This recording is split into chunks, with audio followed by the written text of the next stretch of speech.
A feeling of worry, nervousness, or unease, typically about an imminent event or something with an uncertain outcome.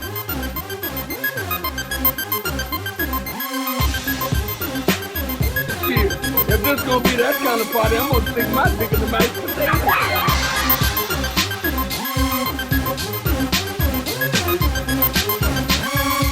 Oh God, they're gonna know I'm dumb. Shit. In the middle of this pod. Are you? Yeah, dude, my What guts. is up with that? Why? How do you guys? Nobody can hold their shit on your guys' podcast. Dude, I take medication, bro, okay? I do Honestly, too. I take stool softener every day, bro. it's not Yeah, just, this I is only medical go- grade. I only go for drinks, but yeah, everybody has to shit on our Yeah, it's podcast. always like, dude, I'm sorry, I gotta go take a shit really quick, and then it's like just leaving 45 minutes of taking leaving a it with shit. the Right. other two people to be Well, like. I have an office job, so I train myself to shit at work only. I So swear to God, anytime you start working, you have to shit. I swear to God, I've somehow like Pavlovian trained myself that from 9 a.m. to 5 p.m. that is the only time I take a shit. Yeah. Let me run these under really quick. Jesus Christ. Bruce, we have you on for one episode and you're just blowing it. My last job, I almost gave myself hemorrhoids because I was pretending to shit all the time. You were pretending, but you couldn't just go in the bathroom and tell the office participants that you were taking a dump?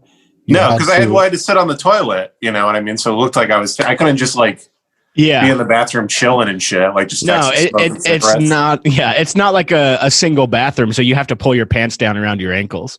Right, exactly. At the urinal. Well, dude, also, I mean, you guys both probably have seen this because I only realized this whenever I worked in an office is how bad people shit. Like you, Yes. like whenever they don't realize, especially when they don't know you're in there, and people come in and they're like running and they're like, oh God, and they sit down, they're like, Jesus fucking Christ, and it's just like the craziest shitting you've ever heard in your life, and it's Right. like, is that how everybody shit? Like people are yeah. like flying They're like- up to the ceiling and like a rocket shooting around the bathroom. They're like banging on the walls, like they're getting like raped in prison or something. Yeah. Dude, yeah, it's literally like, Like, fucking Christ. no, and then they just get so bad. Yeah, Yeah. I always sound like an old Jewish man who's been stacking cards all day that are about to fall over. And I'm just, oh God. I realize maybe I'm the weird one because I don't let out any kind of like audible reaction whenever I'm shitting, because every time that somebody would shit next to me at my office job, they would literally be like, oh Jesus, oh my God, it hurts. Yeah. There was a guy at my office, or he's probably dead from COVID now, but he was in my current job, and he'll talk to people like while he's be like, it's kind of a rough one in here. Say a prayer for me. in the I'm stall like- in the stall next to you. In the stall next to you, I'm like, buddy, my asshole is like open right now. Yeah. I don't want to talk to anybody. If I was him, I'd be like, hey man, I'm trying to jack off right now. So if you could just keep it calm. Yeah, and play. Hey man, I drew this picture of Lola Bunny for this time.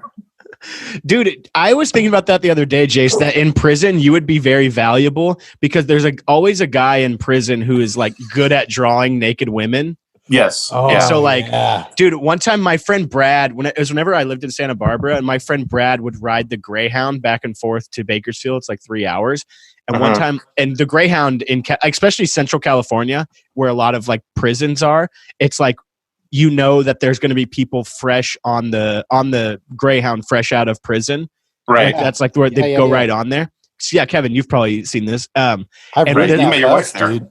Yeah, dude, and My this wife went guy. on a trip, and we got on our way back. They're like, "Hey, don't worry, one more stop. We just got to pick up the prisoners." Yeah, yeah, that's like a Dude, weird were video driving game level. on the bus. Don't lose your story, but we were driving on the bus, and I remember just my wife sitting there, and all the guys basically like turning around and looking at her like they were all Yeah. like 4-year-olds on an airplane. Dude, because And they then haven't some haven't dude seen a was- woman. They haven't seen a woman in years, probably. And then some Right. dude was looking at like literally a field that had been on fire, and it was just like the most desolate thing. And he goes, "God, it's beautiful out here." And I just started dying, dude. Right. Dude, one of these, Yeah. what I was going to say is this guy asked my friend Brad to use his cell phone on the Greyhound. My friend Brad's like, yeah, man, whatever. Like, where you're going to go with it. And then he used the cell phone for like 10 minutes and he gave it back to my friend Brad. And as a thank you present for letting him use the cell phone, we had this picture hung up in our place for so long. It was this like huge titty chola drawing. And she was bent down like in a catcher's position, and she was taking a piss, and like it was just like a huge puddle of piss all around her. And she had her huge titties out and like a bunch of tattoos, and she was just pissing all over the ground. And my friend Brad was like, "Dude, thanks, man! Like this is awesome." Wait, he gave him just a hand drawing he had made of that? Yeah. Oh, that's it was just like it was beautiful details on the drawing, but it was like he was the guy in prison that would draw naked women for the other prisoners as a thing to jack off to.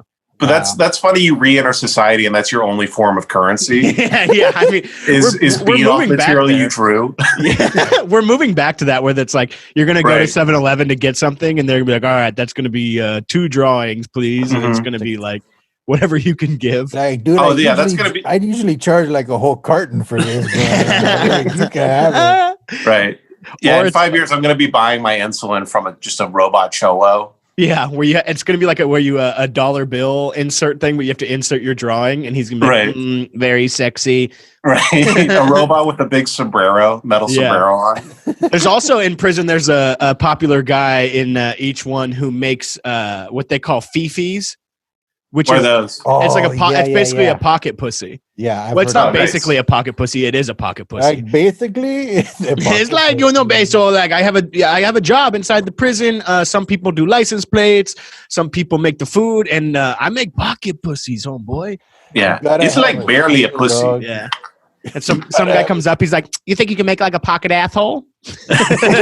Jay Leno. Yeah. Jay Leno in prison. Like, you think you can make me a pocket asshole? Hey, how's it going?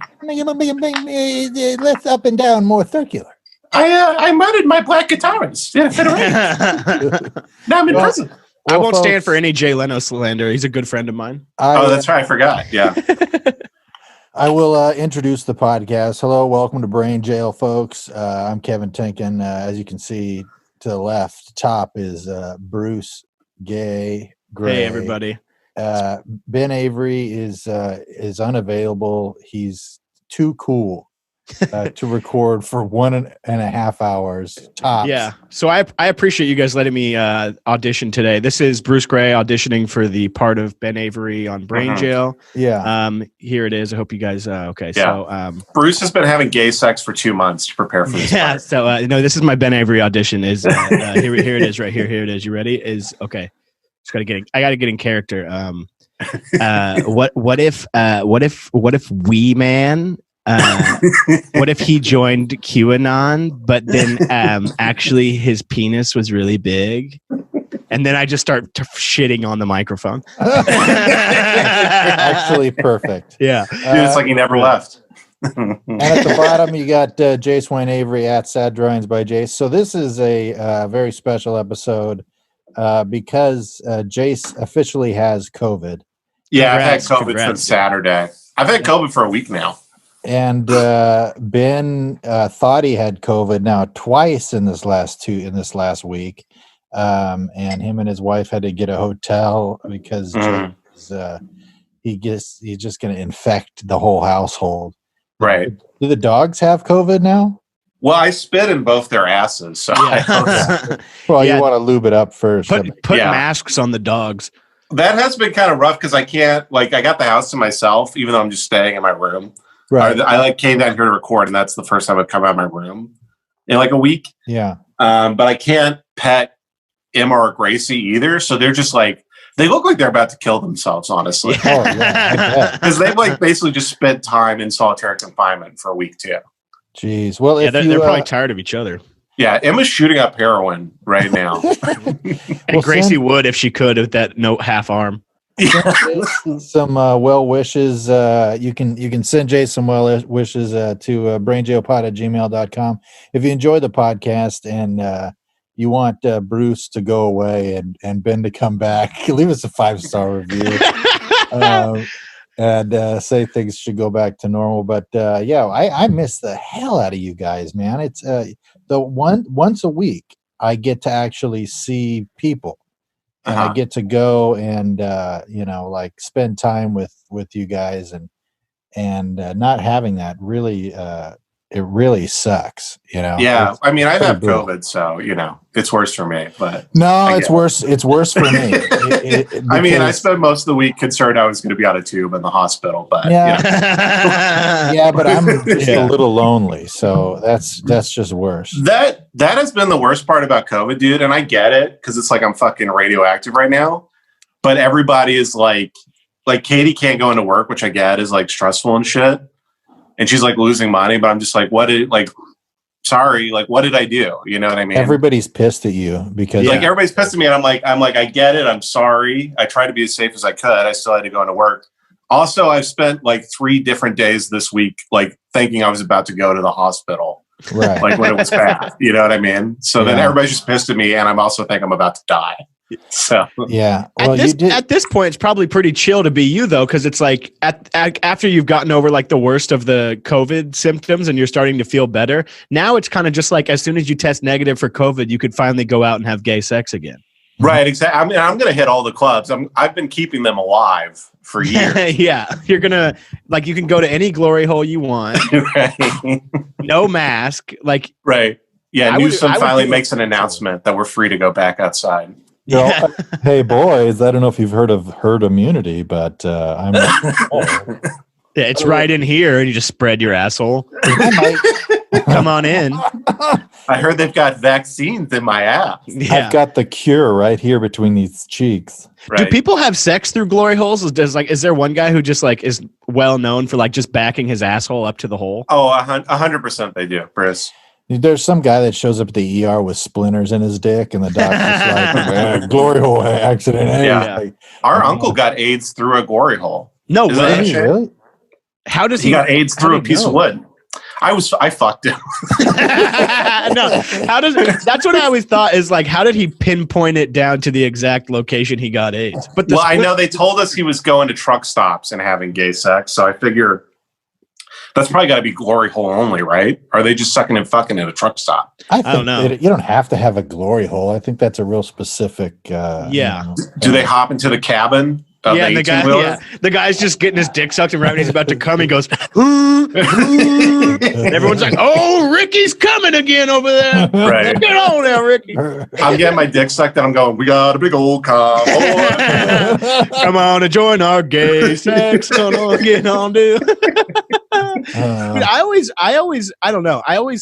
I think about glory holes a lot in the straightest way. That I always just think of like a guy going into the wrong one, where like a guy thinks that he's about to get his dick sucked, but the guy on the other side also went into the wrong one, so they're just bumping dicks into the glory hole. They're like, no, right? It is a weird suck it. And the dicks just split. Yeah, they just split in two. Yeah, they just go into each other. I do wonder what's the code of like the guy who sucks the dick and the guy who gets his dick sucked. I mean, the guy who is sucking dick is he's just kind of clocking in for his job. You know what I'm saying? Like, right. He doesn't even enjoy it at this point, probably. He's just like, it's a living and like Fred Flintstone. Sorry. Yeah, absolutely. And at the end, the big bird is like, stop. Put your dick. It's like the end of a cooking competition show where like dicks down at exactly 5:00 because I don't want to get shut down by this. Yeah, exactly. I'm gonna fix my video because I've got it on my lap right now. I'm gonna fix it real quick. Sorry, change it to gallery view and it'll. Is your dick too hot for the camera? On yours thing, is it showing only the person talking? No, it shows everybody. Okay, cool. I got everybody. I just want to make sure it's because I keep laughing and then it shakes everything, and I just I think that gives people some entertainment, though. Yeah, it's like a 4D thing. Yeah, exactly, a rumble seat. Yeah, but it's Kevin's dick. Dude, I sent in this sketch to SNL where it was a glory hole for women, where they would go in there, and then instead of a dick coming through the other side, it was just an ear, and it was a person, a man that would listen to you. Nice, dude. Yeah, women suck. Yeah, dude. I mean, I hate them, dude. Yeah, my girlfriend was like, we're going to start a podcast in the studio also. And I was like, podcasting is for boys. It's not for girls. Girls don't podcast. Mm-hmm. Yeah, you set a up league of their own with girls podcasting. Right. Yeah, you're the Tom Hanks character. But you're just pissing everywhere. Yeah, I'm just pissing myself and I'm wasted and I'm hitting like the buttons to produce. I'm like, all right, like Bruce Gray. Guy you fucked again. Right. Like Bruce Gray, didn't you live stream for 24 hours back in the day? Dude, yeah, I'm gonna make just a 24/7 podcast where I never stop podcasting. It's gonna be like the Truman Show. Yeah, I'm an Ed TV guy, honestly. Dude, that honestly is not a bad idea. Like the people, because there's people that do like if they're called IRL streams. Oh Jesus! And they literally just stream their entire life. What do they do? That sounds pathetic. I mean, nothing. Like, I think, Jace, you should do it. Like, get a security camera for your room. Like, you could be like, well, just sitting here again. It would literally just be me jerking off. That would be the entire jerk cam show. That's money in the bank right there, dude. Right. I feel like you're just turning down checks right now. Well, that's what I told Kevin. I was like, dude, if I was smart, whenever I'm streaming on Twitch, I would have the camera recording my face, but then I would have a separate camera underneath the table that's just watching me play pocket pool the entire time. And it's just like I'm just going out to two separate websites constantly. If I was smart, but but not jerking off, like actually just like poking your balls. Oh yeah, just kind of like rubbing it through the pants, not even like anything. But like an actual pool cue, like you chalk your finger out. Yeah. And you like line up the ball. Yeah. Dude, yeah. That's what I'm gonna do is cut my finger off and then get like a pool stick like tip put on it, and then I'm gonna go to bars and I'm gonna be like a legendary pool player where it's like he's lined it up perfectly yet again. Yeah, that's gay finger dominoes. Gay finger dominoes. Yeah. Dude, one time we were at a bar, I was really wasted, and we were like, there was like some serious pool players there, and we had thought that they were done, so we were missing a ball on our table, and so my friend Mike had grabbed one of their balls off the table thinking that they weren't playing anymore. And then they came back over and I was sitting down and I saw them coming back over and I thought they were going to try to start a fight with us. So I pretended to be drunk and passed out on the bench because I didn't want these terrifying biker pool players to kick the shit out of us. Wait, you like literally went...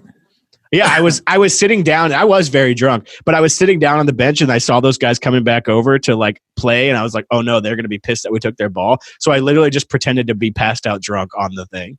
You literally went on the seat. You possumed. Yeah, I literally did. And Kelly was there, and she was like, "Hey," she's like, "You can't just sleep at the bar." And I was like, oh, "I'm not asleep. I'm pretending." Yeah, I don't want to get raped with a pool cue right now. This is the whole thing. Then we get in the car. I'm like, you almost got me motherfucking raped with a pool cue out there. Right. Just push her through the window. You think that's Kevin, funny? What are you setting up? I'm sorry, dude. I'm just trying to fix my mic and make it, look good and everything. Hey, you look like you're on a space station right now. I don't understand how you made this so complicated. Yeah, you look like you're driving a submarine right now. Yeah, I don't understand. I don't understand your logic here at all. Well, dude, I got the I basically took like one of those foam Nerf balls or whatever, and I hollowed it out so that when I do voiceover recordings, I can do it with people in the background, and it doesn't, there's no background noise or whatever. So. Right. Completely engulfed the microphone, but yeah, that's hopefully it sounds good. Unless if I'm blowing it out or whatever, just let me know. No, that sounds pretty good right now. Every time you have to do your ad reads for Gay Sex Weekly, that's where you go. Dude, like, all right, advertiser sponsors this week is Anal Lube. Dude, I cherry flavor. I started doing this thing where. Because a lot of the auditions that I've been getting say must be comfortable being, in your underwear on screen. I don't know why, but literally I've had 3, and you're supposed to send the audition in just regularly, but I keep sending the audition in where I'm in my underwear. Yeah, whenever I was a lot fatter, I would constantly get the like most pathetic and rude audition requests where like it would be like fat man running through. I swear I got a thing that was for overweight shirtless man running through a field of flowers chasing a life-size rib. Yeah. That was like when I first moved to LA, and I was like, you know what, man, I am working in Hollywood, buddy. Right. You're Yeah. auditioning for Man Who Should Kill Himself. Dude, literally, like there is no like tact or like nice way, especially when you're like a fat actor, of the stuff they'll send you where they're like, we're looking for a big fat tub of shit. Yeah. Come down here and be fatter than anyone we've ever seen. We're looking for a garbage can man. You're actually perfect for the role. Yeah, dude, Right. I did a thing for some bullshit. I mean, it ended up having a lot of views, which is even more embarrassing. But I was playing like, there's this YouTuber who's like barely overweight, and I guess he looked kind of like me, so they wanted me to play like him on the thing, and I just like ate like 9 cheeseburgers because they were like rapping about how fat he is, and they're like, Yeah. you're fat, look at this dude, he's fat like you, and I'm just eating in and out in slow motion. Well, wasn't it? Yeah, that a lot of our listeners don't know rice Bruce gun? was in a Future video. He played one of the Pogs. Yeah, I just am shaking ass and clapping my feet. Right. No, Bruce is in one of my favorite Future songs, King's Dead. Oh, the King's Dead. Yeah, Yeah, the music video. Future. That was the worst I've ever been treated on any set. I swear to For real? God, dude. Because I got there, and there was like a few of us who were doing like kind of the same part. And this security guard, this huge black security guard, he was probably like 9 feet tall, 700 pounds. He came over and was like, "Everybody, put your cell phone in your car." And I was like, "Oh, I took an Uber here." He's like, "Give me your cell phone." And I was like, "Where are you gonna be?" He's like, "Well, you're gonna have to find me." And I was like, "What the fuck?" And then we were on set for like 9 hours. We didn't get any food or anything. Like it was kind of a nightmare. And I was sitting next to Future. I was like, "How's it going?" And he was just like, Yeah. And then I was sitting next to Kendrick Lamar, and he was like, he looked over at me. He's like, "What's up?" I was like, "Oh, what's up?" And he's like, "What time is it?" And I was like, "Oh, I don't know. I don't have my phone." He's like, "Damn, they took your phone." And then that was literally it. Literally the entire thing. That sounds about right. Yeah. Yeah. Music videos are always a nightmare. There's just like, there's no direction whatsoever. They're kind of just making it all up as they go, and they're really extra mean to you. Right. Well, that's a weird thing when you like actually get jobs in entertainment. Like you realize that everybody, like you hate being there, and then also everybody involved with, like the star hates being there as well. Yeah, nobody it's likes it. It's no good. And it's like every time that I ever got anything like that, there was always some weird caveat of like that made it not good. Like I got this Nickelodeon show, like one episode of it, and I was like stoked. And then I Googled it, and I was like, "Oh, it's a Dan Schneider show. That's good." And then so like, I'm an idiot, like a psycho, so I know all about Dan Schneider, and I'm like on my way there in the morning, and I was like, I don't know if I'm going to see Dan Schneider, but if I do, I'm going to kind of, I don't think he's a good guy, so I'm kind of just going to keep my distance. And then I swear, as soon as I get there, they're like walking me to my dressing room, and Dan Schneider is walking down the hall straight towards us, and I was like, oh no. And then just because he had seen my headshot, like he was like, "Oh, hey, Bruce. Hey, man, how's it going?" He's like, "We're really happy to have you on set today." And I'm like, "Okay, you're that guy who fucked Amanda Bynes, aren't you? Isn't that right?" You? And then it was like a 2-day shoot, and at the end of the second day, I'm in a group of people singing him happy birthday, and I'm like, "Well, don't feel good about this. Do not feel good about this." You gotta Right. keep He's the eating cake job, off your dude. feet. Dude, yeah, literally a cake with his big fat body came out on it, and they're like, "Happy birthday, child rapist! Happy birthday, dude." Honestly, though, man, dude, they had snow cones at craft services and shit. So part of me was like, "Damn, dude, fuck it, do whatever." Yeah, that's pretty cool, dude. You got free snow cones on deck. Yeah. That was like me. I dated a girl who worked at Nickelodeon for a second, and I got to go to the offices a couple times. And in my head, I'm like, the amount of children who have just been trafficked and raped through this place. Dude, but then I sent my mom a picture of me at like the plankton statue. She's like, "Oh my God, my son, I'm so proud." Yeah. Oh yeah. Everybody's Proud like, of you, "Oh, it's so Chase." cool." And I'm like, "Yeah, I'm actually in a weird version of Little St. James right now." Yeah. Right. You know who I You felt love bad it. for on that show were the child extras. Because I was like, dude, they're getting double fucked today. Oh yeah. I was like, Oh yeah. not only they're like, there's something so sad about the extras in general on TV Right. shows, but whenever it's child extras who are missing regular school to just sit in the background of this show, I was like, damn, dude, you guys blink twice or something. They're getting raped on non-union pay. Yeah, that's what's awful. Where it's like, yeah, there's no buyout, there's no there's no where the check comes later. Getting raped for $50 for 12 hours of work. Yeah. Evan is not fun. That's not a good way to go out. Right. Uh, But you get a shitty sandwich in a cardboard box. yeah. Yeah, dude, being an extra is such a nightmare because you're just like such a piece of meat that is like, I mean, even below extra is like the paid audience member. There's like a weird tier in Hollywood of like actor, background actor, extra, and then like paid audience member where the most like everybody that is a paid audience member, whenever I've done it, like I'm the only one there who hasn't been like hit in the head with a hammer multiple times. And just the people are insane and they treat it like it's some kind of industry opportunity. Like I got into this almost like screaming argument with this girl once. I swear, I was like, because they don't tell you anything. They don't feed you. You're there for 12 hours and all they give you is candy over and over again. Right. And like the warm-up guy comes out and he's like, we're going to do a dance contest. Who wants some candy? And it's like, I want to kill myself today. And like, dude, this girl was just insane. And she was like, asked the warm-up guy if she could sing for the audience.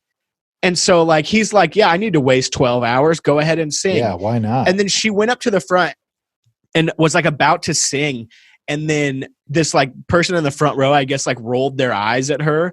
And she was like, I will not sing if she's going to roll her eyes. And I was going to, and like do all this shit. And we started going crazy. Like, was like yelling at this girl and everyone's like, oh, who cares? And then she went and sat down and was like 4 people away from me and like kept like berating this girl. And I was like, hey, none of us want to hear you sing. I was like, let's just get it out of the way. We all do not give a fuck if you can sing or not. Please shut the fuck up. And like everybody like to the point where I almost got like a standing ovation for it. And then she started like yelling at me and the people who like organized the audience thing came over and was like, what's going on over here? And I was like, nobody cares about her. She sucks. You're perfect for telling people to shut the fuck up. You should come work for us. There was always this guy in charge of everybody at those things who was like this British guy who hated his job because he had to deal with retarded people all day long. And he would be like, look, if you sit there on your phone and you're not clapping, you're not going to get the full incentive of the day. If you get out of line, you're not going to get the full incentive. And it's just like, constantly was saying stuff. He's like, look, you can't be ass raping each other in line. You're not going to be getting the full incentive today. I mean, look, it's just my job. I Listen, row F, you're all wearing diapers. We can see that. Dude, it's not helpful. The smelliest, most retarded people I've ever met in my life was doing paid audience work. Yeah. I used to do the audience coordinator. It's a nightmare. Yeah, and you would have people, because I did a Letterman, and you would have people come up, they're like, I love Dave, I've been wanting to see him for 20 years. And then, but they're like, they're covered in like roadkill and just like blood. Yeah, they literally got run over by a car on the way there, and they don't even realize it. Well, and we would get in trouble. It was my job to be like our audience coordinator, Jennifer. I go, oh, Jennifer, we got a big fan of Dave here. And I would hold up a 4 behind their back. And the 4 means put them in the absolute worst spot that we have in the entire, like literally behind the DJ booth, like you're getting hit in the head by the lighting guy. Dude, it's just such a nightmare. And the whole thing with paid audio in LA, at least, because like you're making money being there, but it's because people like Steve Harvey have so many TV shows that they can't get people to come to them. And so like, and Steve Harvey is hilarious and like doesn't of course about anything. So dude, he would come out like and talk to the audience for a second. He'd be like, "What's up, y'all?"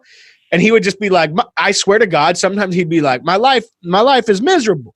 And I swear, he'd be like, yeah, my family's over at Disneyland today, but I can't go to Disneyland because people will come up and assault me.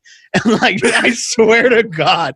And then he would be like, people, they bother me, man. People get mad at celebrities for having big houses. I got a bowling alley in my house. I can't go to no bowling alley with somebody going to come up and fucking bend me over and fuck me. Like, and then that's the funny thing is you realize that everybody, like literally the top of the mountain is misery. Oh, he is. Yeah, absolutely. Well, dude, at one time he had like 8 TV shows, a radio show, and all this stuff, and he's just completely miserable. And they only do it because they're terrified that it'll go away. Yeah. And they're right. Right. If they stop doing it, it'll just go away. They Yeah, I won't mean, get to do Steve it. Harvey used to live in his car, so he's like, I have to work until my mustache falls off. But dude, he's That's also hard. That's he's such just hard work. he's an asshole too, because he would be like, man, they're always getting mad because I don't want to come out to no sound check. And that's what I told him. I said, look, if I come out to sound check, that means I'm gonna be coming out twice. And if I come out twice, I'm gonna need 2 checks. He's a smart dude. man. Yeah, but it's kind of one of those things though, where like people would get mad about like people like saying don't talk to me on set or like don't make eye contact with me, because it's like if they did that all day, they would just be talking to idiots all day. Right. Oh yeah. And it's like I almost feel that way just with you guys. I'm like, don't talk to me after the podcast is over. If I need to talk to you guys, I'll come on the podcast. Yeah, I only have conversations on podcasts from now on. Yeah. That's what you got to do is just record everything you're ever doing, build a brand, catch COVID, and die. Right. I was thinking, I was like, if I die, this will be great for my drawings. Yeah, it will. Everybody will pretend that they fucked with me when I was alive. Yeah. It would be like the Kobe Bryant Memorial at the Staples Center, but it would just be people putting up a bunch of pictures of like Shrek sucking his own dick. Like, we love Jace, man. He made us think about like Shrek's dick. Like female comics on the East Side would follow me so they could share and be like, I always loved Jace. He was fantastic. So good looking and thin. He just I fucked him actually, and he fucked me good. Yeah, he had good dick. Right. He had a good stick game and right. Kind of shit. If we had money, man, I would love to put like one of your Shrek sucking his own dick pictures on a billboard in Hollywood. Yeah. Oh, dude, I thought about it because I was making stickers, and I was like, literally, what can I make on a sticker that wouldn't? Like, I'm like, I don't want to like put Shrek, eating Fiona's ass on a sticker, and then like a kid sees it or something. Why not? That's how you make new podcasters. Is you show them something like that at an early age. Well, that's the genesis of every autistic guy who needs to do comedy for some reason. Yeah. My daughter, she's an artist. She draws stuff and she makes little animations and stuff. And so I was telling her about you. I was like, yeah, Jace is a really good artist too. And she's like, oh, let me see some of his drawings. And I you're was like, just oh, fuck. I'm like scrolling on your Instagram for like 20 minutes just to find one that's appropriate. I'm like, you have a big burn path from your thumb on your phone. Yeah. Jace is going to radicalize your daughter. And she's going to see one of his drawings. Do you think that your daughter has like a secret stash of drawings? Like she shows you the fun ones and like the cool ones, and then you find other ones where it's like her beheading the entire family. It's like, what is this? It says it's just a bunch of soldiers here. And she's like, oh, that's the Third Reich. Yeah. Wait, we learned about Hitler in school. I love the uniforms. I had to recreate them. She's drawing Sonic as a Nazi. Yeah, no, dude, she's already been through so much Hollywood, just crazy bullshit already as like a kid. I mean, her entire class of 9-year-olds all try to turn her into a lesbian. And, really? Oh, you told me about that. Yeah, it's it drove me, and then she would come home and like she'd be like crying or whatever, and so we get her to talk about some of this stuff. And then I remember she came home and she's like, yeah, I told all my friends that I'm not a lesbian because I learned what a lesbian is, and that's not what I am. And they like they flipped out and they're like, don't listen to your parents. They're trying to control you. And I'm the fuck, man? See, dude, these kids got to get. I don't even know, man. Dude, what the fuck? I'm ready to move to like Texas or something, man. I'm ready to move to the most conservative place in the world. Just like I'm like, look, I just would prefer if everybody was like, you go to hell if you don't have straight sex with your wife. Yeah, I mean, there's no winning. I don't know. That's like kind of whenever we were moving up here, where we didn't want to look at any places in Portland because obviously I'm a very liberal person, but I'm not a fucking psychopath. I thought I was liberal until some of this stuff happened, and now I'm just like, oh gosh, I'm George Bush. Yeah, but I'm George Bush. Kevin's a big fan of the Iraq War. I love it. I love knocking down buildings. keep it going. Yeah, Kevin Yeah. has that. 30 years. Kevin has that Charles Barkley hat that says "Fuck Iraq." That shit is so funny. Have you seen that, Tinkin? No. Oh, that's from like whenever it was like from the first Iraq War, where Charles Barkley showed up to like a press conference wearing a hat that just said "Fuck Iraq." Yeah. That's great. It's great. I think it's in the U.S. like Dream Team documentary, right? Yeah. Dude, And they're just like, Charles Barkley was a fan of the international crowd, and it's just Yeah. him saying, Fuck like, Iraq. you fuck Middle Eastern people. Jeez. Oh my goodness. Yeah, that's such. Where do kids even learn that shit?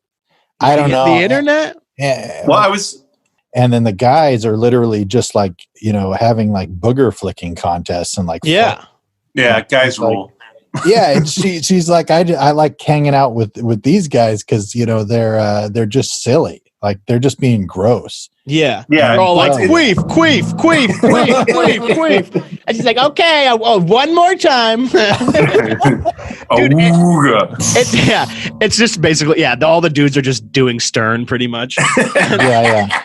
It's It's the So lesser you're of not two binary. evils. What's up with that? Yeah. Yeah. It's pretty impossible to explain to a kid how overrated being cool in school is and like how little all of this will matter. Cause it's like all of those people, I don't know, which is kind of, I wish somebody would have broke it down more to me of just how unimportant it is to be cool in any like elementary, middle, high school, any of that. Because I was like, I just want to be cool and have fun. Well, everybody who was like cool growing up is like literally like their lives are like really sad now. Oh, like dude, most of the kids who were cool at my middle school are all dead of heroin overdose. I swear to God. So many I kids swear to God. died A in like lot of street them. racing accidents. Yeah, and they like died. Oxycontin overdoses. Yeah, I know this kid who I thought was like, he was like a grade or two older than me, and I always thought he was so cool. And then he was like car surfing, like on top of the car, and he fell off and got his fucking head run over and popped like a watermelon. And it's like, they all die like Jesus. Tarantino, like style deaths. all of them. There was like kids who were older than me that were like really good at skateboarding, and I was like, dude, he's gonna be like a pro skater. And now he's like an Oxycontin addict who works at a mechanic shop. What? None of it matters. Yeah. All the jocks are still like, I got buddies that still talk about, like their Uncle Rico from Napoleon Dynamite. They're like, if I could have gone pro. Yeah, I could. Oh, you should have seen me. I could throw a 93-mile-an-hour fastball. My granddaddy used to tell this story all the time about how he was on like, I swear to God, I think it was like JV football, like back in the day. He's like, number 2 junior varsity running back came around the corner. I was playing defense, and I had to stop him, and I bared down, and he knocked the shit out of me and scored a touchdown. And they won that game 75-0. But God damn it, I tried. And I was that was literally 60 years ago. Yeah, that's insane. And That's all the what players were all white, and so it's like he got the shit knocked out of him by like a 5'8", 120-pound guy, and he's like the only Mexican guy in the county. Yeah. And there's so many kids that I grew up with who were like star athletes where like everyone is like, oh, he's going to go pro. And then like a year after high school, he's just like not even doing well at the community college around the corner. And it's like, that's like, I mean, sports is good for stuff like that. Like, especially like travel, like club sports whenever you're younger. Cause there was like a thing where like we were good in our area. And I talked about this on my podcast the other day, but it was like, I remember specifically when we were like 10, this team in baseball came, it was like a tournament, and we thought we were good. And then I remember it was this team called Monet, and it was all black kids. All black kids from like, they were called Monet. Monet, M-O-N-E-T. That's made up, dude. Oh, You're I making swear that to up, God, dude. I swear to God, Monet. I swear, I could get somebody to back this up. I swear to God. And their mascot was Undercover Brother. Dude, they their mascot was just a huge hat with a feather in it. Dude, I remember this so vividly. Them kicking our ass so bad. It was the first time in baseball where I in person I saw a team strike somebody out and then like throw it around, you know? Right. They were hitting it over the fence and like pimping home runs and like turning double plays and all this shit. And I remember riding home with my dad and him just being like, they were they were pretty fucking good. They really kicked our ass out there Right. today. Yeah. They fucked all your guys' moms during the game. Dude, like literally we looked over and like just one of their dads is running a train and like all the moms are like, oh wow. Dude, It was unbelievable. When I was in high school, the rival football team was this it's called Central High, and there was a couple of like pro football players that came out of there, and they were so insanely good. And I went to Bullard High School. You guys know Bullard High School. I know both of these high schools. Yeah, and actually, Bullard High School got some national recognition in like the early 90s because they all the guys were found. The baseball team was found jacking off in the back of the bus around this one girl that went to my church. And so then Jay Leno called them the Bullard Yankees. I just thought I was like, news. You hear about this young girl who was sexually assaulted? I was gonna say, literally, they're essentially assaulting this girl. In the back of the bus. No. She was the ringleader. Oh, really? Yes. Yeah. She was lesbian though. It was the girl bullying Kevin's daughter. Yeah. It's her mom. Yeah. She's just in the back of the bus and she's like, "Okay, Jay. Okay, off. On me. Let's go." She's like, checking. Yeah, they're all coming into that big megaphone for cheerleaders. Yeah. And she's just like, yeah. She's using it just as a funnel to drink a bunch of cum. Yes, sir. God. Oh, my goodness. Dude, yeah, but I remember we got our asses whooped so bad because I was playing the drums, trying to start off the pep song too fast, so my cheerleader girlfriend would get pissed off at me later because she'd have to dance too fast. Right, you're trying to make her titties fall out. I was gonna say, yeah, dude, I love that shit because I got to count off like the rallies and not the titty falling out. But she would get pissed. She's like, "You guys play it too fast," and they had to like spin around and do these dance moves and shit. Mm-hmm. And then so I'd started off just insanely fast, and she'd be dancing super fast, and like the girls would be falling over. I remember just her giving me the stink eye in the middle of it. And you get really fucking hard. No, there's no hard. There's something about a woman being pissed at you. Whenever she was giving you the stink eye, were you like, man, I'd really like to see her stink eye later? No. Dude, this is back when I was a good Christian boy. So we weren't even like, I'd like kiss her and then I'd like go home and cry. Mm-hmm. Sorry, you'd cry and jack off at the same time. You'd be like, I'm so sorry, Jesus. You'd cry about how hard your dick was. No, I would not. I would not do that. Hey, you know what? I was thinking about this the other day. You guys are so fucking retarded. You guys are the good people. Are good people to ask this. I was thinking about this the other day. Yeah. Okay. That's not, I mean, on you, that's no good. On me, that's a good thing. Just kind of about God and the devil, because the devil. I've been thinking about this. The devil, I think, gets kind of a bad rap because the devil is down there punishing people who are disobeying God.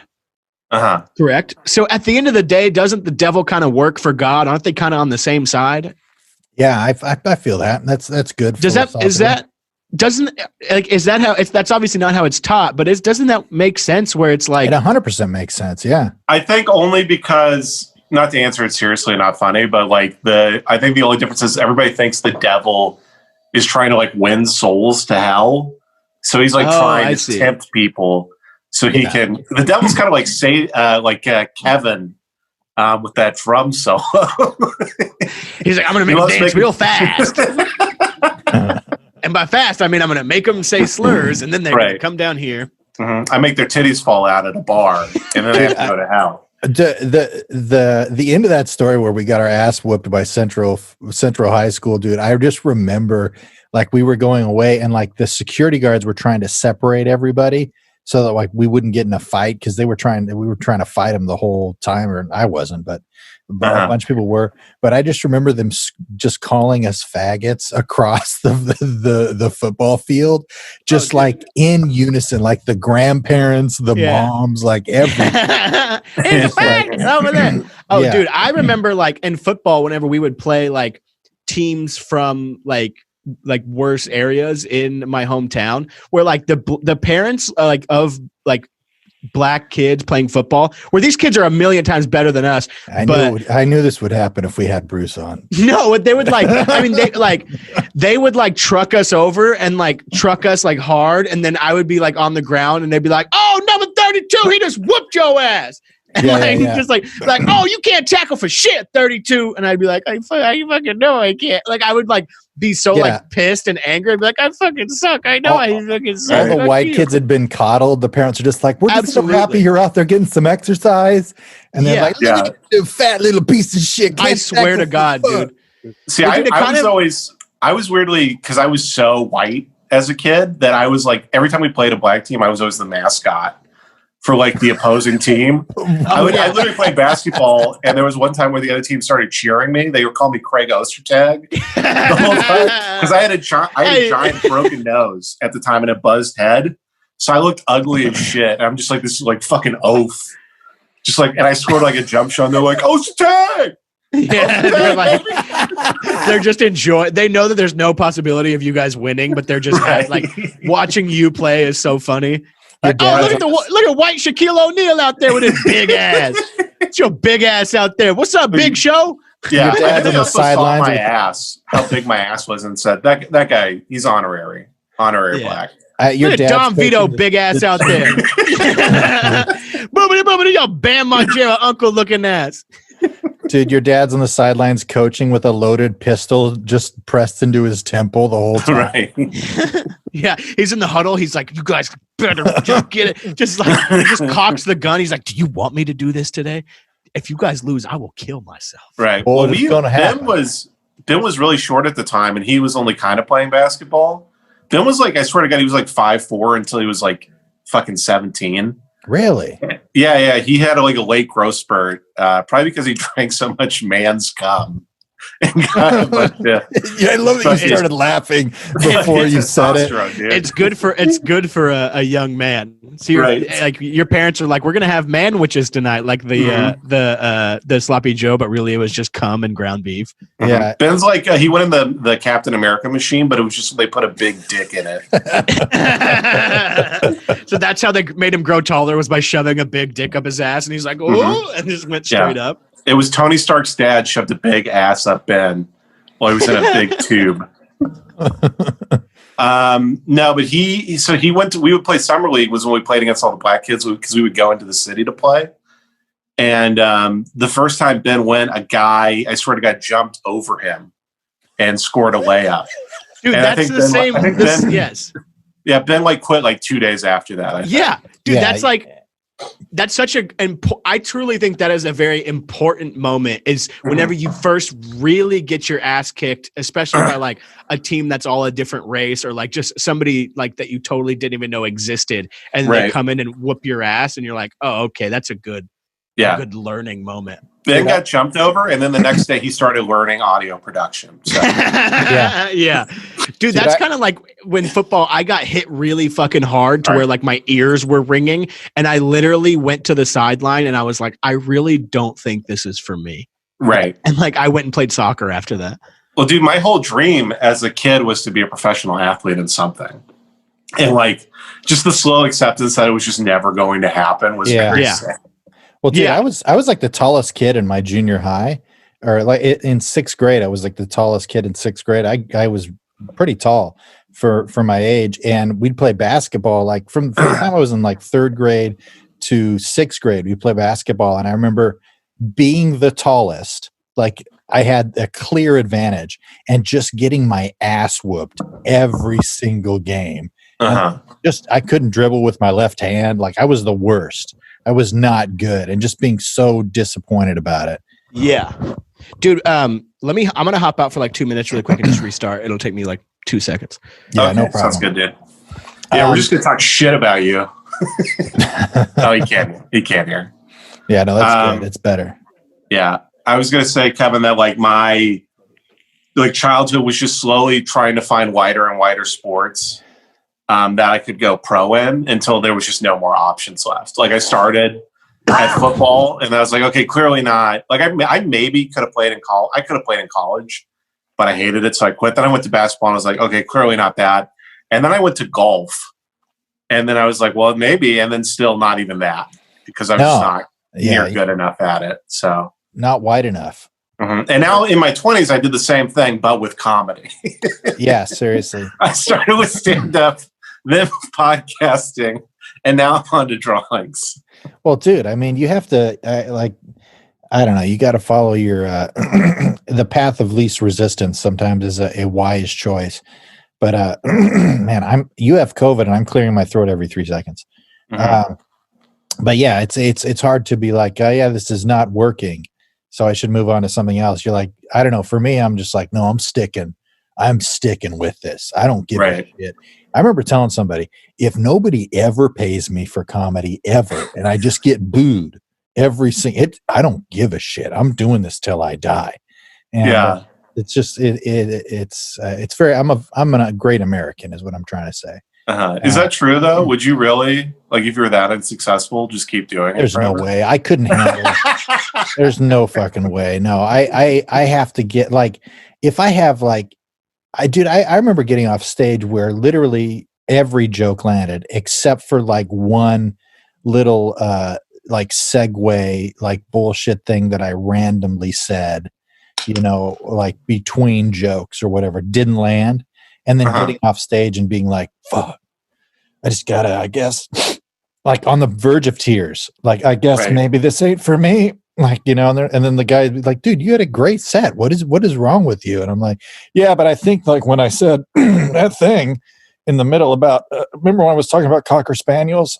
They didn't really dig that much. And he's just like, you're being an idiot. No, I have to have some sort of feedback. That's why, dude, when like, and I should not feed the trolls on this at all, but when like somebody like sends in anything that's like slightly negative about the podcast or just not positive, I'm just like, I'm freaking out. Like, I'm sick of this fucking bullshit. Like, dude, I literally like lose my mind.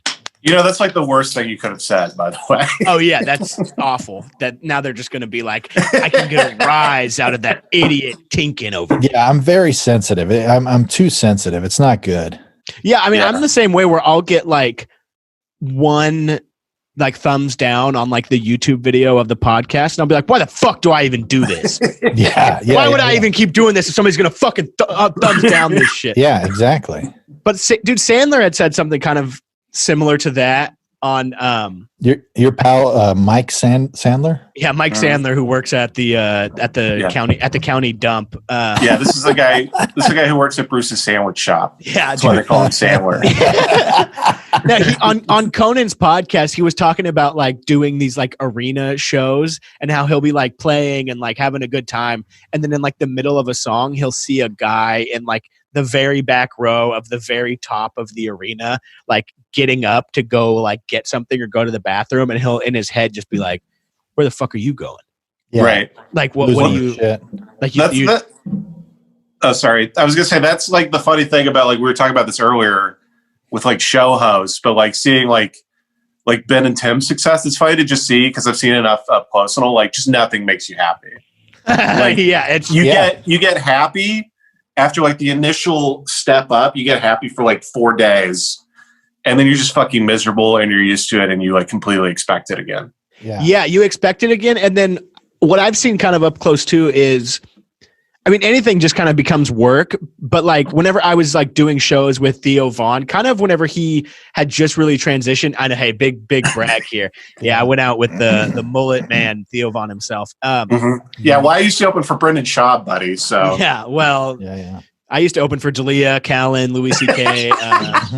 On the major tour. We're thinking about revamping it as the canceled folks tour.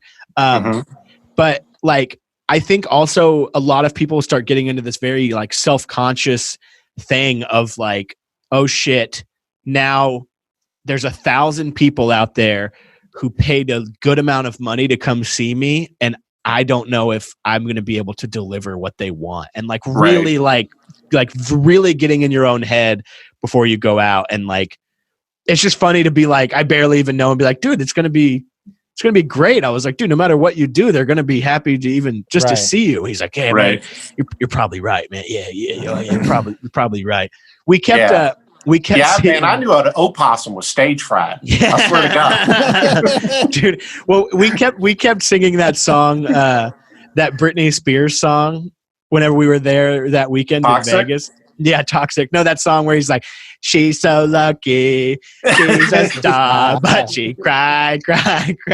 Yeah, What? Yeah. dude, the wisdom of Britney Spears, man. She knows yeah. what's up. Yeah, it is insane. She's a slave, isn't she? Oh yeah, she's actually like being kept against. She's like Brian Wilson, like she's being kept against her will. Brian Like Wilson I'm of not the even Beach kidding, dude. Boys? She's literally being like kidnapped by her dad. Yeah. What happened with Brian Wilson? Brian Wilson, you should watch that Love and Mercy movie, that Paul Dano movie.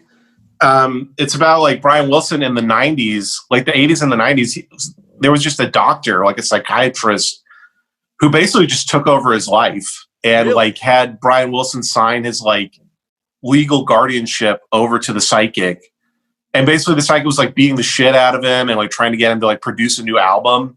And like literally like his friends and family like had to save him. Like they like kidnapped him from the psychiatrist and got like a court order that finally like reversed the guardianship. It was like, whoa. Really? yeah, it was didn't know really that like at all. intense. Yeah. He's like, do pet sounds, bitch, and hit him with a whip. You make some melodious harmonies, bitch. Dude, well, you know how he was not involved in the Manson stuff. Yeah, but they were. Yeah, they his were brother, They were related. Dennis. Yeah. Oh, it was Wilson, his right? brother? Yeah, his I brother thought it was. I big thought it friends was with Manson.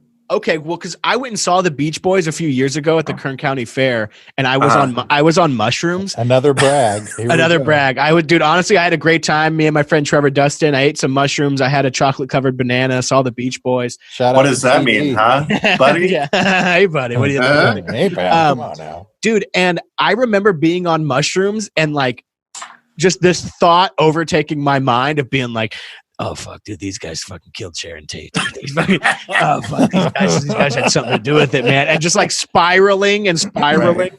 There was also this blind guy next to us going crazy over the Beach Boys. And I was like, in my head, I was like, for all this guy knows, he could just be at a cover band show. Right. Yeah. They're just playing a jukebox that he's Yeah. Yeah, and like he kept like trying to get to the front and like was kind of like pushing through people, and I was kind of annoyed because in my head I was like, dude, what does it matter? That's fake blind guy right there. That's Like, really fake he's just- blind guy. Just whacking people with the stick and being like, sorry, I'm fucking blind. See me? He's just poking people's eye out with the big stick. Yeah, dude. I decided once COVID ends, like how I'm going to live my life differently. I decided I'm going to learn sign language and just be a fake deaf guy for the rest of my life. Oh, that would be. Oh, dude, those fake sign language translators on TV are always so funny to me. Where like people sneak in and they're just doing like different things next to the people. They're like doing the Macarena at like the UN. Yeah, I'm gonna lie more, I think, after this is all over. Yeah, manipulate. I like that. Yeah, because I lie a lot already, and not even in like a manipulative or like harmful way. I just like telling a lot of innocent lies. And it's probably a very psychopathic tendency that I have of like being out at a restaurant, and I just like getting into the lie and then like having to keep up with it for the short time being. Like, I get such a high off of like Katie doesn't trust me a lot now when I tell just like little innocent stuff because I'll be like, she'll be like, "Huh, is that like?" I'm literally trying to think of something. She'll be like, "Oh, look at that's iced tea or whatever." And I'll be like, "Did you know he actually invented like styrofoam packing peanuts?" He's like, "No, he didn't." I'm like, "He did. Look it up." And like literally just convinced her some dumb shit like that, and then I don't even know why. And then just like I'll like eventually tell her like an hour later. Yeah. But like I just get such a high off of like tricking her like that. Yeah. It's fun. Kelly always gets mad at me because then she like has to keep up with my same lie. If like we'll be out at a restaurant and like the server will come over after we're eating. He's like, "How is it?" I'll be like, "Oh man, this is good." I was like, everything around here is really running good. I'll be like, I have a restaurant and I got a restaurant and it's really nice to just see people like doing it right, and it's, like, it's hard to build up a staff like this. And, it's not an easy thing to do. And then they'll be like, "Oh, you have where's your restaurant?" I'll be like, "Oh, it's like up in like, northwest Washington, small town. It's kind of just like our own little thing. It's really cool." Like, what's the name of the city? And you're like, yeah. And like, I always will have something like that. Like, cause I did it. We were at Boa Steakhouse for our anniversary. And I was like, just told the waiter, I was like, "Oh man, it's, it's good." like, everything here is running really nice, man. We like to see it. I was like, I got a place. And then he was like, oh, cool. Where's it at? I was like, actually, we're down here visiting from Portland. So it's right outside of Portland in like a smaller place called Tualatin. And he's like, oh, that's awesome, man. And then like he brought over it was whenever I went to the bathroom, and Kelly got really mad at me for this because he brought over a different guy and was like, oh, he's from Lake Oswego, which is like right outside of Portland. And so Kelly is now like involved in my lie. And she's like, oh, that's so awesome. Yeah. And he's like, where do you guys are. You're literally like the steamed ham scene from The Simpsons. Yeah. Dude, and it's Well, I'm from upstate New York. I've never heard of it. Yeah. And it's like, I do shit like that all the time, or like on the phone with like customer service people, and I'll just be lying about nothing. And it's just like, it's probably a very like psychotic thing to do, I imagine, to most regular people. I did that on a sales call literally like 2 weeks ago. I had this old Jewish client named Frederick, and he literally he calls me up. He's like, Jace, I have some questions about the terms and agreements. Like, he's so angry all the time, and it makes me nervous. And he just goes, Jace, I need to understand, do you work on Saturdays? Can I talk to you tomorrow? And I don't know. I just panic. I go, no, I like to spend time with my family on the weekends. And he goes, you have children? I go, I have 2 girls. So me and my wife, which I literally made up an entire family that I'm like taking care of. Dude, where you're like, I've talked to him like 10 times. You're like, my daughter, she actually is missing half of her brain, so her head looks like kind of a deflated basketball. And it's hard, she wears a helmet all the time. Right. Like, that's terrible. Yeah, and she's a whore. The deformed girl's a whore. Yeah, well, the only way my job, I do okay, but the only way we really make money is she gets fucked in her dented in head on OnlyFans. He's like, OnlyFans? You're like, yeah, it's kind of a website for people to kind of, it's cool. It's kind of like working for yourself a little bit. And he's like, oh, I got to try. I will also do, like, if people start talking in a certain accent or something, I will feel myself start to talk like that. In an unconscious mirror. Have you noticed that with yourself? Yeah, I absolutely understand. I do the same thing. Yeah. Mm-hmm. Yeah. I've literally had it where I've been with Mexican clients and they're like, okay, we talk to you later. And I'm like, okay, goodbye. It's like, you're not even trying to be offensive. It's just like a natural reaction. Not at all. Like, I don't even realize I'm doing it. It's just psychopathy. Well, dude, that's how the only way I can survive being friends with you guys, where like, this whole podcast or whatever, I'll just be like, I also fucked my dad on 9/11. Yeah. Hell yeah. Well, you know what's funny is that me is like, that's not, I've never heard you talk like that. I'm like, yeah, but the cool kids have sex with their dads. Yeah. Well, dude, you know what? He's even like, I've been like trying to like post more of that stuff in my drawings. And like, I've been realizing like, that's just a form of humor that's been around forever. Like Beethoven literally, I posted this on Instagram. Beethoven literally like did an opera called Lick My Ass Till It's Clean. No, he didn't. And it's about, I swear to God, go look at my Instagram later. It's about licking the shit out of his ass. And he just did it because he thought it was funny. Well, dude, I mean, kind of in a different vein. 69th Symphony. Yeah, well, dude, kind of in a different vein, but like, there's people have been like nasty for a long, like forever. Like, I mean, like the James Joyce love letters. If I imagine you've read those, where he's like, I cannot wait to hear your powerful smelling queef whenever I am home, and your cunt must. Yeah. And Napoleon would like write letters to like, I don't know if it was his wife or like whoever, and he'd be like, I'll be home in 1 month, and do not bathe, and I want to smell your stinking cunt, and like all this stuff. Yeah, people have been nasty. And then if you go back to like caveman drawings, like ancient Sumerians, they're just drawing like guys with huge dicks and like women's with big ass tits. Literally like the Mexican woman squatting and pissing. Yeah, it's like an old version of that. Yeah, it could be the most oldest like form of art known to man. Yeah, it's like that. Dude, we were looking at this on my podcast the other day because we were talking about like ancient people, like when did people start having Down syndrome? And if dude, if you Google like ancient Down syndrome, there's like these stone carvings of these fucking waterheads that is so, dude, we were laughing so hard, and I was just like, it was blowing my mind that people have like the only way I was like, look up ancient retards, and like I couldn't like, and then we were just talking about like ancient aliens, but it's that guy who's like retards. They've been around among us forever, dude. That's a new show that needs to be ancient retards. Ancient retards. Dude, I mean, I was gonna say you've of course seen the animals with Down syndrome thing, right? Yes. Yeah. Big old lion. Yeah. Yeah, and that's even funnier. I haven't seen that. Well, dude, I know I had told Kevin about this. I don't know if I had told you about this because I started working at like this bougie like local grocery store, and one of my coworkers there has Down syndrome. Nice. And we were in the break room, just me and her, and I mean, she's literally, pulling ice cream cookie sandwiches out of a High School Musical lunchbox. That's completely besides the point. But then, then they did an announcement over the loudspeaker saying that they were doing free flu shots for all the employees and all the customers that day. If anybody wanted someone to like come to this area in the store, and it ended. And I swear to God, I just started my break. It was 15 minutes, and she went on like a 13-minute anti-vax rant. And dude, I was like, immediately, I'm just like pulling up my group chats. I was like, boys, you will not believe what it said. Dude, and the feeling that I felt whenever she started doing that was obviously annoyed because she's ruining my break. But also I like started feeling in this way of like, what have I done in my life to deserve this incredible moment happening to me? Right. Like, how lucky am I? Like, this could happen to anybody, like could have been anybody in here, but it's happening to somebody like me where now I can go out and tell other people about how I had the funniest experience humanly possible. Yeah. Yeah. Sorry, you can't hear that in the background, can you? What is, are you shitting?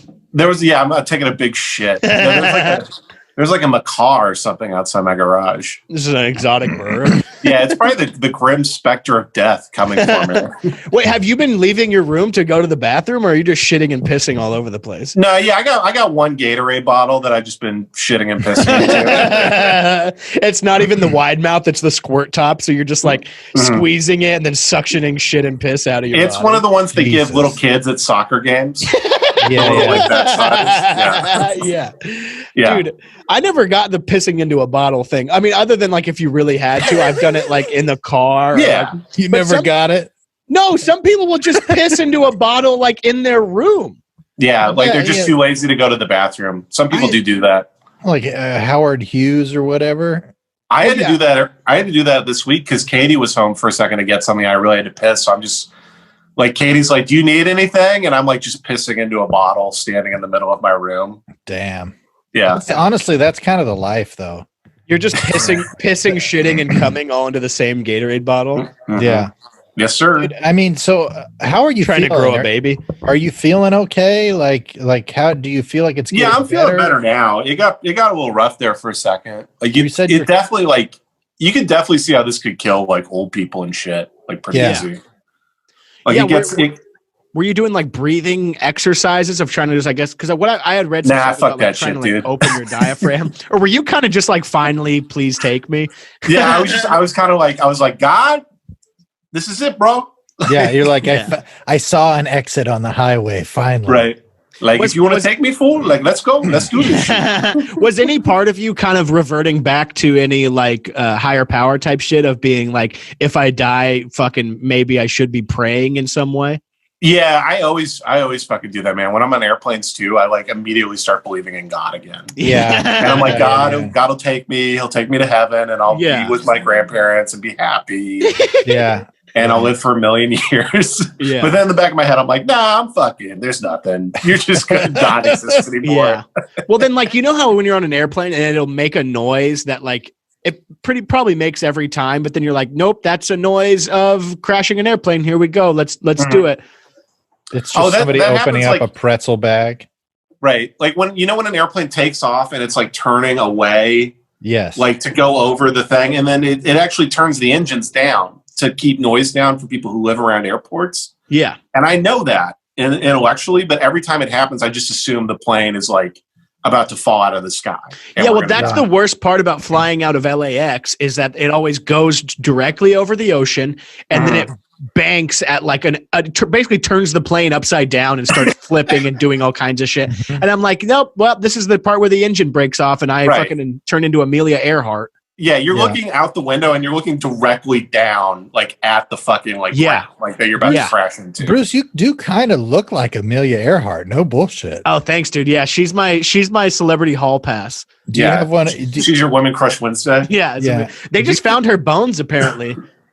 Did they really? Were they hot? Yeah, I found them and I licked them and I was like, ooh, that tastes like Earhart, baby. Oh, she a nasty bitch. Yeah. I love the pioneers, man. They fucking give me hard. Mm-hmm. Dude, the other day I was just not even like of a serious thing of kind of just like fucking around. I was talking to Kelly and we were looking at somebody. I think we were looking at Casey Musgraves, who's like a super hot country singer. And I was like, oh man, I was like, if I had the chance, would you be mad if I banged Casey Musgraves? And she was like, and I was like, no. She's like, I don't know. I was like, that would be like my celebrity, whatever. And I'd be like, who would yours be? And she sat and thought for like 20 seconds and then said Jonah Hill. And I was like, what? Yeah. I was like, out of any dude, I swear to God, to you, dude, I swear that's up. exactly how I felt. I was like, you mean like thin Jonah Hill, right? And then she was like, I don't. I like it when he was kind of like, I don't know, like kind of like your weight. Yeah, like Moneyball Jonah Hill. Yeah. Dude, well, there was like, you'd rather she said like Michael Clark Duncan or something. Yeah, just literally like, I was like, what?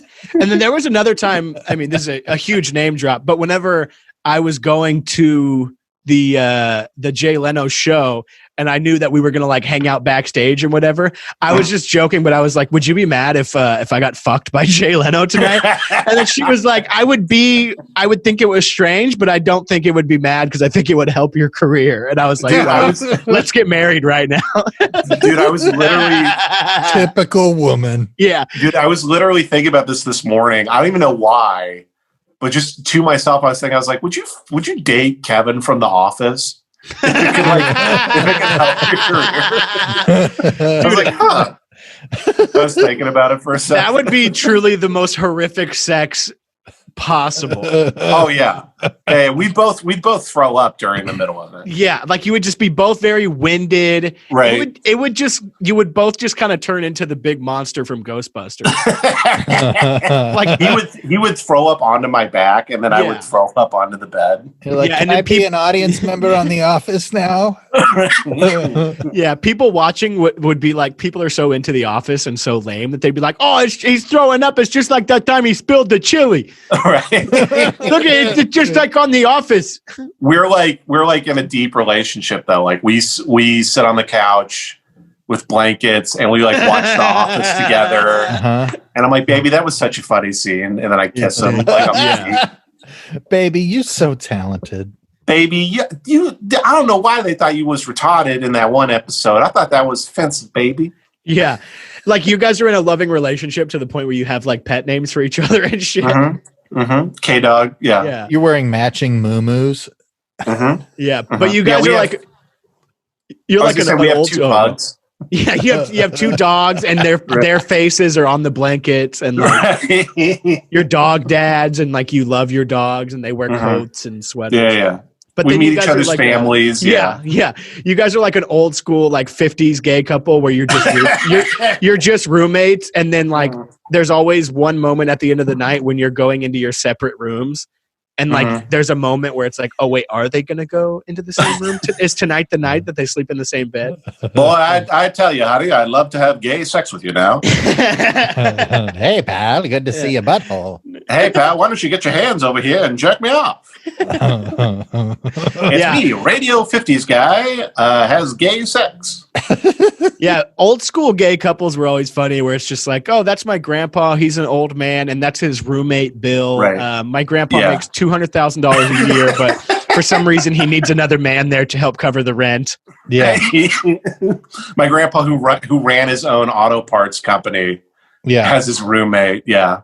I'm not gay. Yeah, his Puerto Rican roommate who's 25. Yeah, dude, honestly, this is very similar to my uncle and his boyfriend, Jeremy, they've been together for like 10 years, where my uncle works in oil. So he works literally on oil rigs. Like he is a 100% Central California man. And his boyfriend, Jeremy, he's hilarious and I love him. He's truly the gayest individual I've ever met in my entire life. He's like 15 years younger than my uncle. He's like 6'1" Mexican dude. He has Hello Kitty arm sleeve tattoos, and he's one of those people who does like show dogs. Like he prances around with like the poodle and the thing, and they are the funniest couple in the entire world because I love it. It's so funny, dude. Right. Dude, I was just remembering like what, like I didn't grow up around a lot of like openly gay people.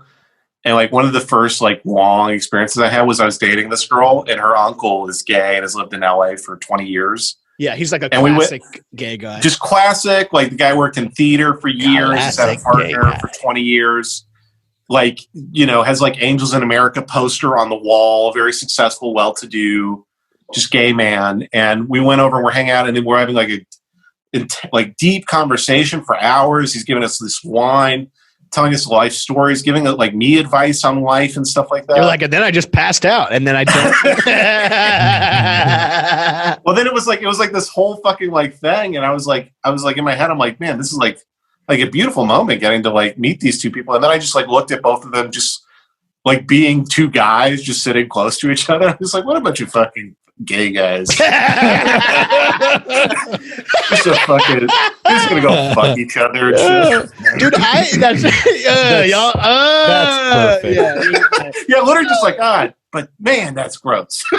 Hey man, I respect y'all and I like having all this wine and shit, but y'all, man. Hey, y'all gay. Smell like That shit. ain't natural, brother. Like you just getting super homophobic. Yeah.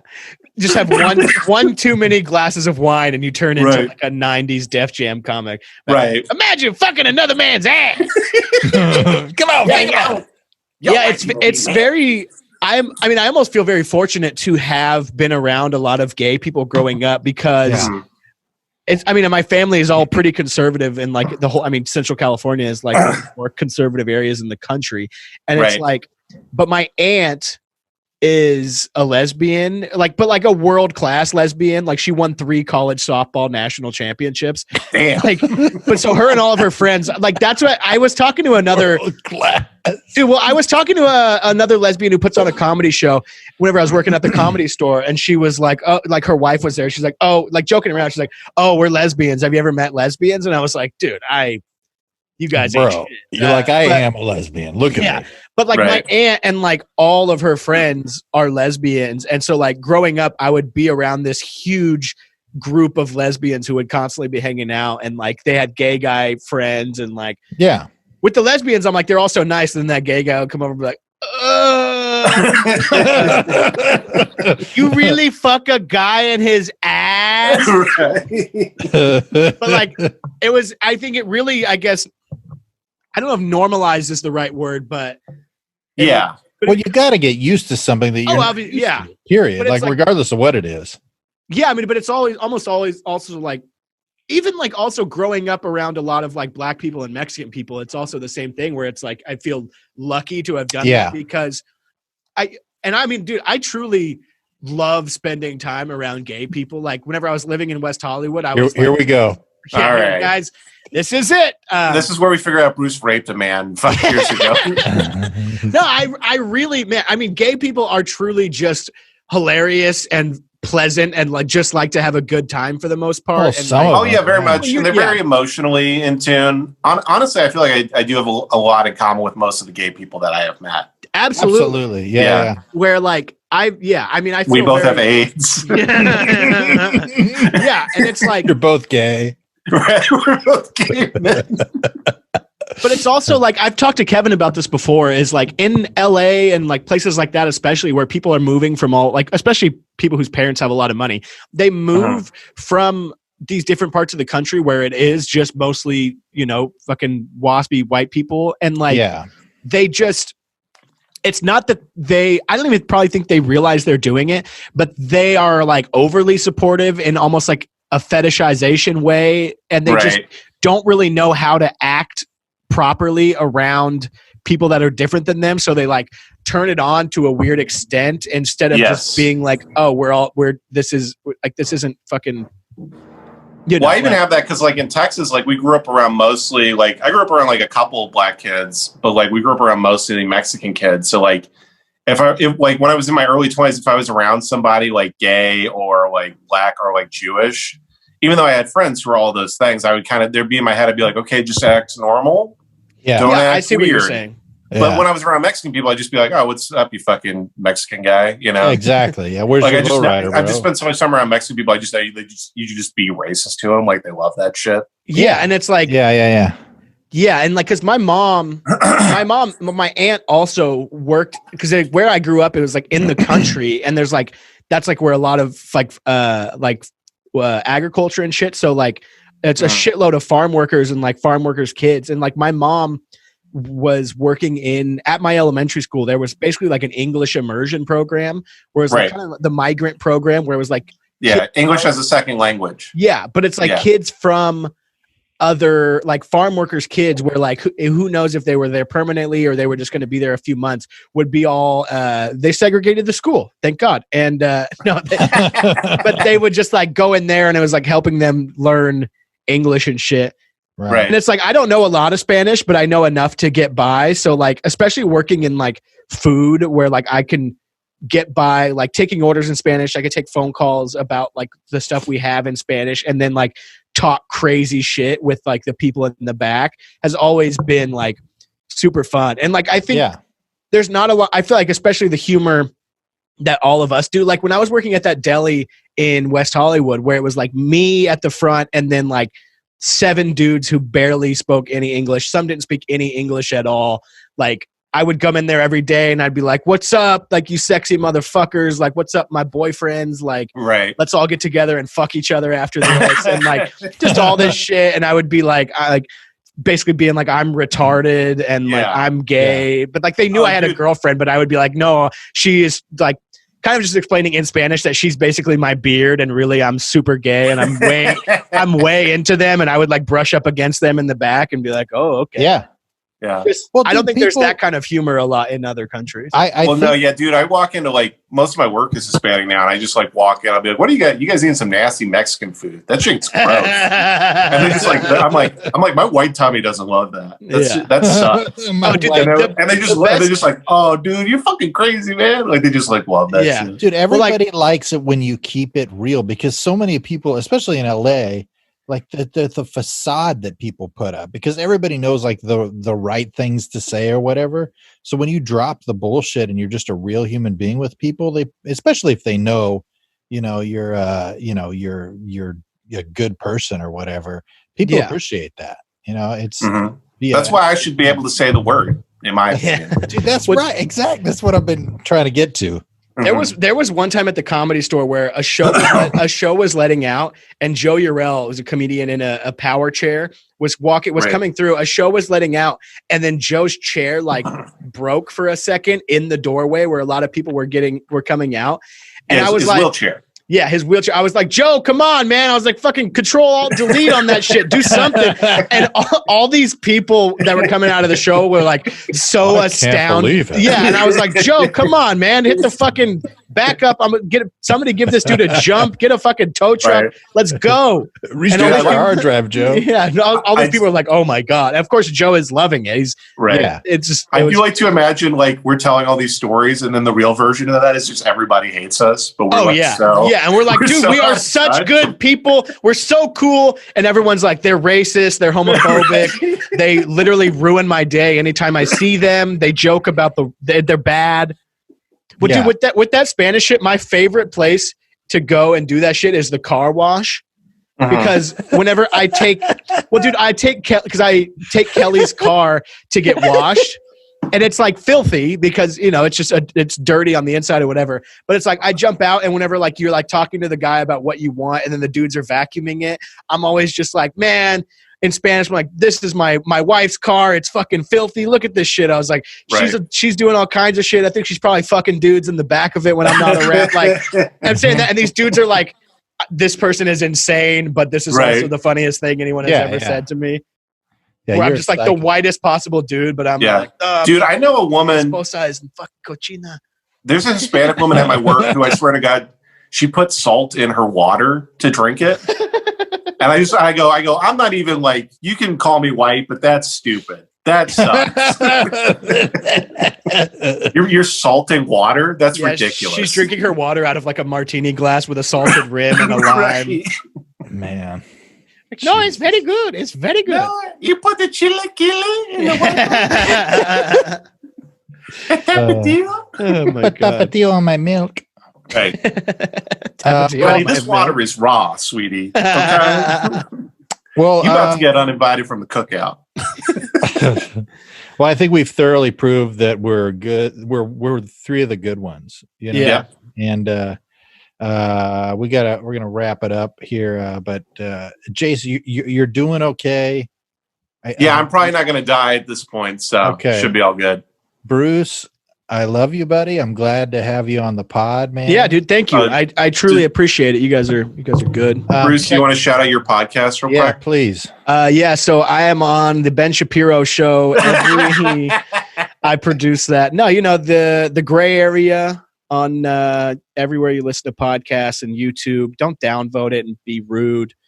Mhm. Give it a 5-star review. And if you want me to replace Ben on this show, give Brain Jail 1 star.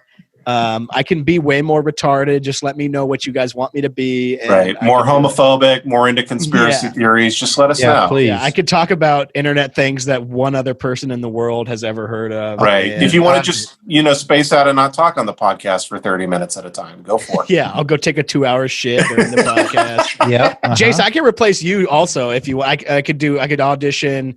Oh, yeah? It's basically just like laughing really loud, and then in the very end, being like, "Why don't I just kill myself today?" And then replacing Kevin would just be like, "Ben, will you shut the fuck up, man? I'm so tired of the shit. My daughter's trying to be a lesbian, and you don't give a fuck. And shut up, Jace, with that fucking crying, man. Shut up." Dude, That's me. we're gonna film this podcast. We're gonna film this podcast Nutty Professor style with Bruce. Yeah, it's just gonna be me and at 3 different angles. It takes me Right. 12 hours to do one episode. You're talking to tennis balls in our garage. Well, hopefully we'll be back to normal next week. I don't know. Ben has been crazy busy with stuff going on with Tim. So yeah, you definitely, not that they need any plugs or whatever, but check out what Ben's been doing with Tim Dillon and whatnot. There's a lot of cool stuff going on there. Be sure to follow Jace, Sad Drawings by Jace. Send him cameos.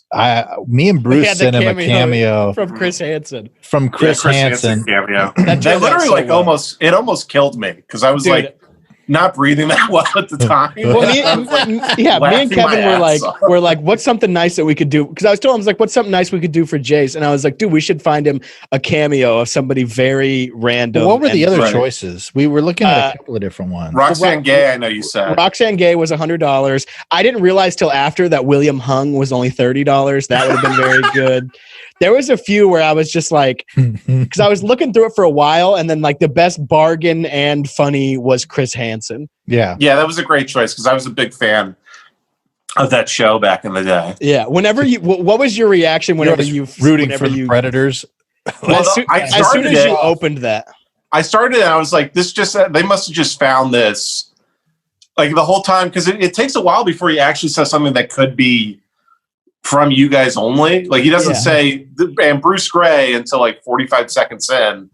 So I was like, I don't know if this is, and then when he said Bruce Gray, that's when I started like losing my shit. I was like, this is so funny. And then in the end, because I told him to say something where I was like, I told him in the thing, I was like, if you could be like, I hope to meet you one day and hopefully it's not on my show. Right. Like, Jace, check out, I want you to, keep watching my show. Don't be on it. Just, Yeah. and then he's like, maybe work on some better jokes. And Right. And just roasting the shit out of me. yeah, he's like, maybe you should have been maybe you should be working on your act Right. instead of talking to young men online. And then Castman sent me that woman who I thought was just a trans model at first because she had so much work done, and she's like, "Mi amor, Jason, with just her huge jugs." Well, Ari Manis That had girl done was this. so hot. It was ridiculous. Ari Manis She was had trans as fuck, dude. Ari Manis had done this video a few years ago where it was like a fake fan mail video where it was like chat like webcam models like jacking off and being like, Ari Manis, you're the funniest comedian. And so I was gonna ask him who I could get to do that, of just a dude cranking his huge hog and being like, because one of the guys, I swear to God, one of the guys that was jacking off and saying it had a tattoo of a swastika with a circle and a line through it. Yes. Yeah. So, which obviously, I feel like if you have that tattoo, it means you had the normal swastika 100%. and then you changed your mind later. Yes. I love the eureka moment he probably had of I know what I do. Yeah. I But know. just turn it into a box. Like, it would be so much easier to turn it into the Windows login screen. Yeah. Or like the Brady Bunch, where it's the 6 squares. Yeah.